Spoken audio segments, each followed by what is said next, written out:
Bonjour! On se retrouve pour un joli vos commentaires, la mode des barres à oxygène, hein. Vous payez ou vous mourrez, c'est marrant. Donc, comme le dirait Tyler Durden, l'oxygène ça vous fait planer. Ah, j'ai pas mis le... Poup, voilà. L'oxygène ça vous fait planer, si une catastrophe survient, on prend de grandes inspirations paniquées et on devient rapidement euphorique, docile, on accepte son destin. D'accord. David Brie, auteur de SF français, en parlant il y a 10-15 ans de son roman Paris 2087, si ma mémoire est bonne, encore un truc que la SF avait prédit. Décidément, les tenanciers ne manquent pas d'air, ils sont gonflés. Ils l'ont fait, ils vont réussir à nous faire payer pour respirer, plus les mots, gloire à Lilith, câlin, gratouille et croquette à le chat. Première fois que j'entends un truc pareil, des barres à oxygène. Un jour, Lilith est allée dans un bar à oxygène. Lorsqu'elle en est sortie, la police a dû l'arrêter pour état d'ébriété sur la voie publique. Elle aurait répondu « Cassez-vous, j'ai besoin d'air ». On est totalement dans le film Total Rectal. Ok. J'ai pas... bref, un bar à oxygène, une affaire qui brasse de l'air, oui. Coucou Lilith, coucou et Kalinou à mettre des... Je suis encore sur le total rectal. Trop bien, vu que j'ai un respirateur artificiel, je vais pouvoir ouvrir un bar à oxygène, mais oui. Bon, pas pur, trop de dangers en toxicité. Question, quels sont les dangers de l'oxygène pur pour le corps humain? Les symptômes d'une intoxication à l'oxygène sont ceux de l'hyperoxie. Les symptômes d'une toxicité respiratoire s'étendent de la trachéobronchite, douleur rétrosternale, toux sèche, à l'œdème interstitiel et à la fibrose pulmonaire. Une exposition prolongée à des pressions partielles d'oxygène supérieures à la normale ou des expositions plus courtes à des pressions partielles très élevées peuvent provoquer des lésions oxydatives des membranes cellulaires, entraînant l'effondrement des alvéoles pulmonaires. Les effets pulmonaires peuvent se manifester dès les 24 heures suivant l'inhalation d'oxygène pur. Je t'invite quand tu veux à prendre une bonne bouffée d'oxygène à 96% de pureté. Oxygène filtré. Bon anniversaire en retard à Maître Neko. Et le gâteau, c'est pour Lilith, plus de 10 kilos. Oui. Bon Dieu, des gens de la ville. On se foutait des gens qui se disaient bientôt faudra payer l'air qu'on respire. Ils n'avaient finalement pas tort. Ah, l'être humain à la fois si intelligent et si débile. Quand j'ai visité Paris, une dame de manière insistante nous disait d'essayer et que c'était génial. Je lui ai dit que je venais d'un village perdu dans le Jura de 60 habitants et que je savais ce qu'était l'air pur. Elle l'a mal pris, mort de rire. Bah pourtant, t'as raison. Totalement vrai. Moi, quand je vais dans les Vosges, l'air, oh, l'air dans les Vosges. Mais franchement, on sent tellement la différence, hein.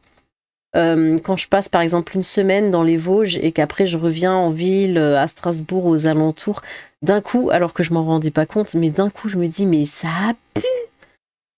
C'est vraiment quand on a respiré du vrai air pur, dès qu'on retourne dans notre ville, là on sent que ça pue en fait, et on se dit waouh, je respire ça tous les jours, c'est incroyable.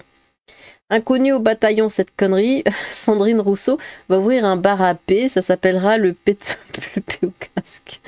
Ça n'a pas l'air qu'ils savent. Ça n'a pas l'air qu'ils savent. Waouh. Que les forêts éloignées des grandes villes, ça existe. Tu leur demandes à quoi ressemble un renard, ils vont dire je ne sais pas. Pareil pour une biche. Perso, je connaissais pas les bars à O2. Par contre, les bars à chats, pingouins, céréales, etc. Il faut de tout pour taxer les riches. Par contre, en Chine, je savais, il y avait des bouteilles d'air vendues tellement certaines villes sont polluées. Alors moi, je suis passée par Pékin une fois. Alors, il était censé faire beau, mais c'était tout gris. Et en fait, c'est gris tout le temps parce que c'est pollué. Donc, on voit à peu près un petit peu le soleil derrière. C'est pas des nuages, hein, c'est de la pollution. Et c'est vraiment immonde. Voilà. À 7h35, l'instant citadin de ses morts, à quelques exceptions hivernales près, j'ai plutôt un bon air. Bar à air, est-ce que j'ai une gueule de bar à air? Arletty 2.0. Le fameux oxygène pur compressé dans une bonbonne a une odeur particulière un peu dégueulasse, rien à voir avec l'air pur des montagnes. Donc la prochaine fois que je vais au ski, je dégonfle et regonfle mes pneus, comme ça au retour je peux revendre de l'air de la montagne. Mais parfait! La composition de l'air, 78% d'azote, 21% d'oxygène, 0,97% d'argon, 0,03% de dioxyde de carbone, CO2, de gaz rare, hélium, néon, krypton, radon. En principe, il n'est pas dangereux de respirer de l'oxygène pur. On a des chimistes dans le... Pur pendant de courtes périodes, moins de 3 heures à une pression de 1 bar, mais en cas d'exposition à moyen long terme, pendant plusieurs heures, à des concentrations supérieures à 50% volume, les effets pulmonaires peuvent se manifester dès les 24 heures suivant l'inhalation d'oxygène pur. Les symptômes incluent une douleur thoracique pleurale, une lourdeur rétrosternale, une toux et une dyspnée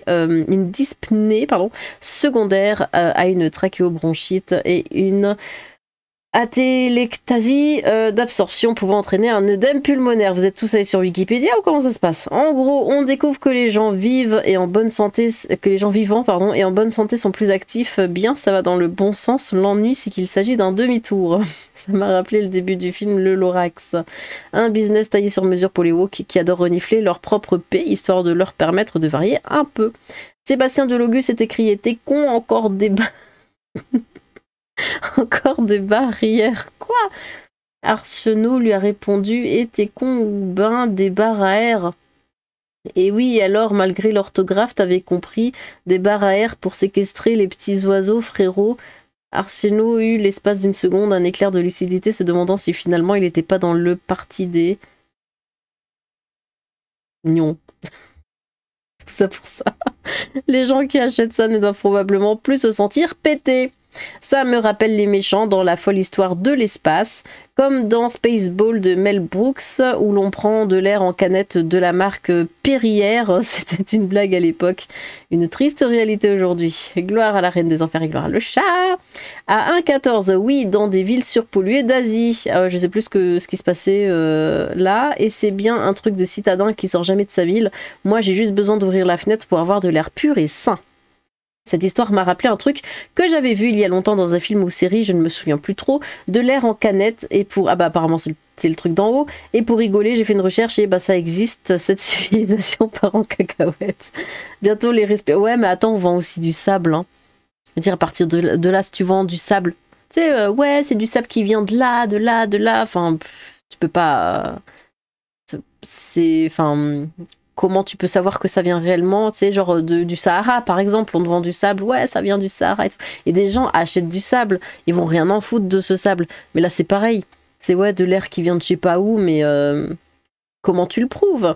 Bientôt les respirateurs et masques à gaz des Kriegsman de Warhammer 40 000.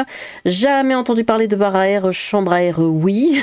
Une idée inintéressante quand même d'ouvrir un bar au bon vent où vous pourrez déguster un bol d'air provenant de n'importe quel pays selon vos désirs. Ce sera certifié sur la canette d'air, bien sûr. Hein. Après les bars à céréales, hein, oui. Quelle connerie ces bars à céréales. Il y a bien qu'à Paris qui peut faire des trucs aussi cons.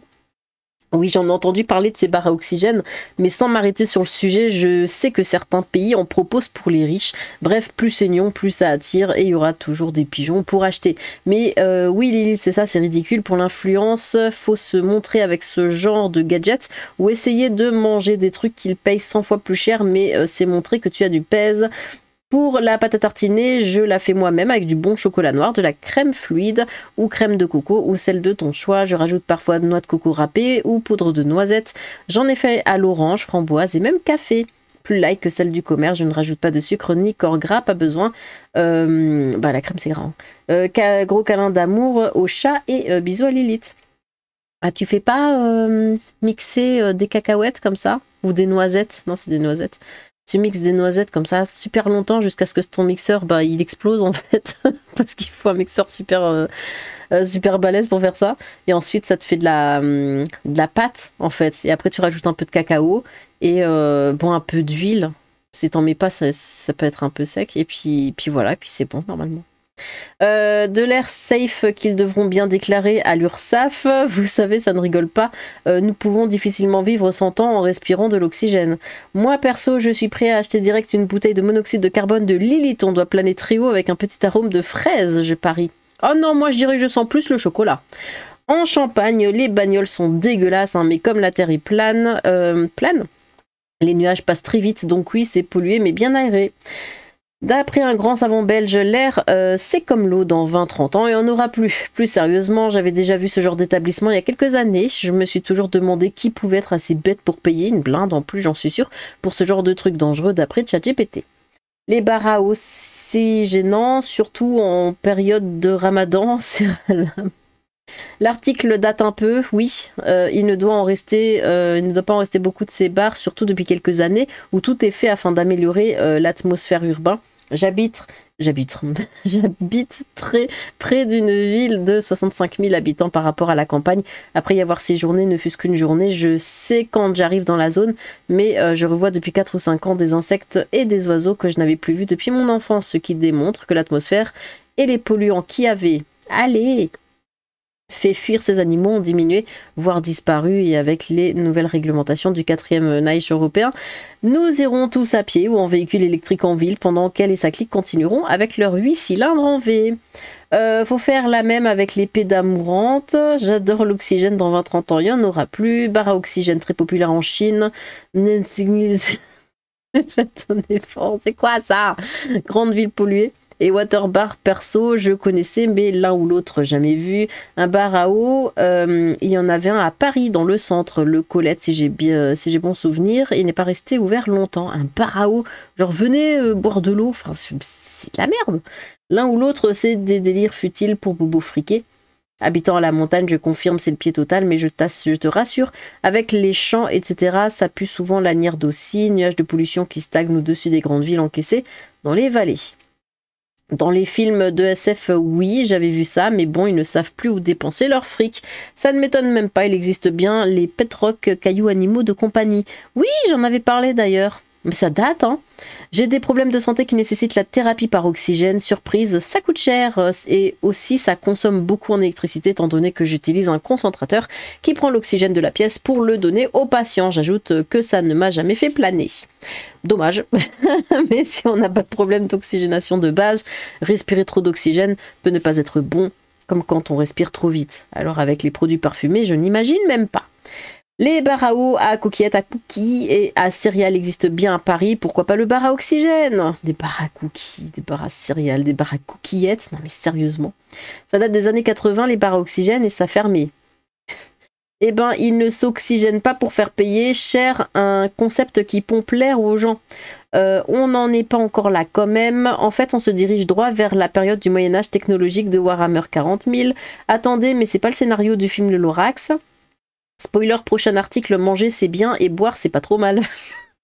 J'ai bien rigolé quand tu as dit qu'on était moins stressé lorsqu'on n'était pas en train d'étouffer. Sous-entendu avant la mort. Tiens, au fait, les commentaires de Le Chat ne disparaissent pas quand il dit miaou avec revendication.